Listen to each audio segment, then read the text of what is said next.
Well, guys, here we are, getting ever closer and closer to the finale. Wish World was pretty much exactly what I expected it to be after seeing those pictures, those promo pictures released last week. Whole Earth under a magical delusion created by yet another Pantheon member who was apparently born as a little baby in 1800s Bavaria.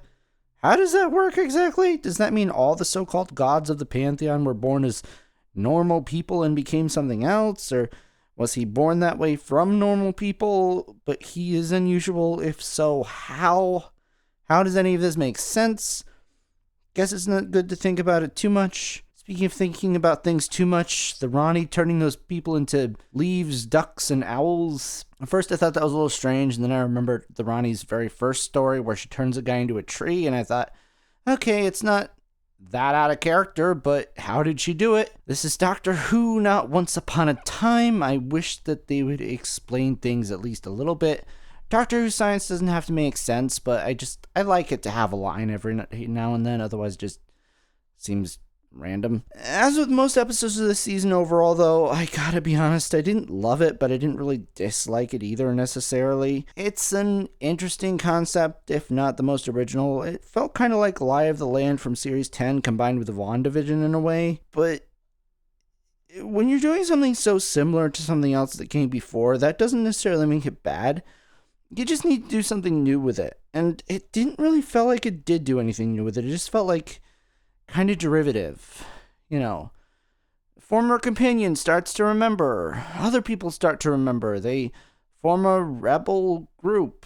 I did kind of like, though, how it was all turned on its head, and the rebel group was kind of made irrelevant when London starts falling apart and everything starts cracking, and I guess Omega starts coming, which, you know, RTD with all these classic series references, I thought this new Disney Plus era was supposed to be accessible for new fans. Not very accessible when you keep throwing in revelations like that only people like me who have been with the show for years and have seen every episode of the classic series can really appreciate, I guess. I feel like in past years, things like the Ronnie, Omega would have really excited me when they came up in the new series and returned.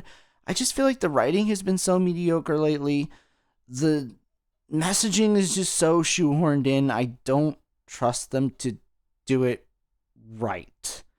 And I'm a little worried about lore changes. How does Susan fit in all this with all this? Are we going to get an origin for Susan? Do we want an origin for Susan? I don't know.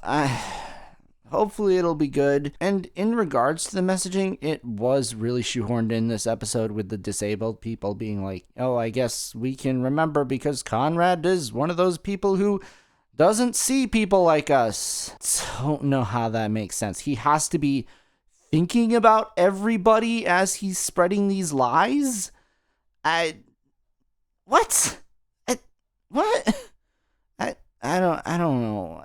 He's a human. He doesn't have the brain capacity to picture every single person on Earth.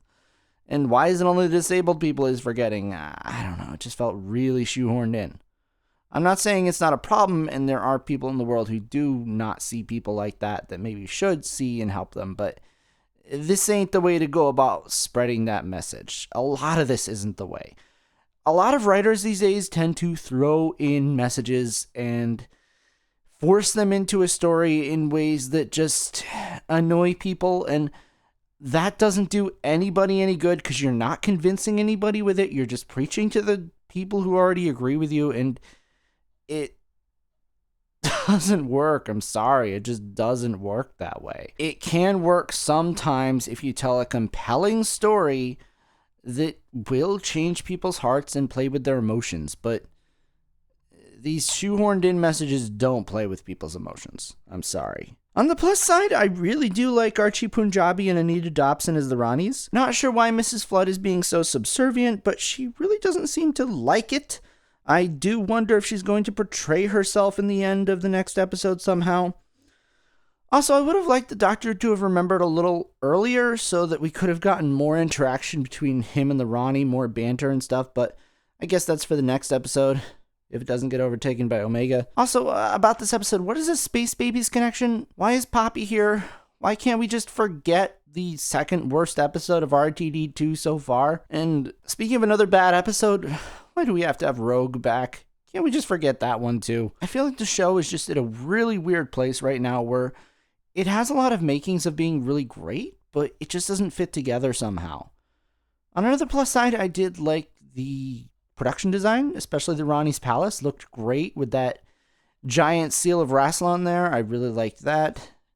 Not just because it's a callback, not just because it's fan service to have the seal of Rassilon, but just because I think it looked really cool and it really fit the vibe of the production design. But yeah, let me know what you guys thought of this. Maybe you can make me a little more positive on it. I'm just kind of middling on it right now. I hope the finale is good, but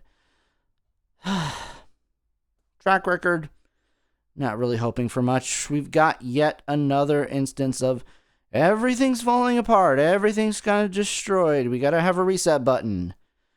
Can't we tell a new story? Something with maybe more emotional stakes instead of huge worldwide, world-ending, world-resetting stuff. Whatever. I'll see you guys next week. Bye.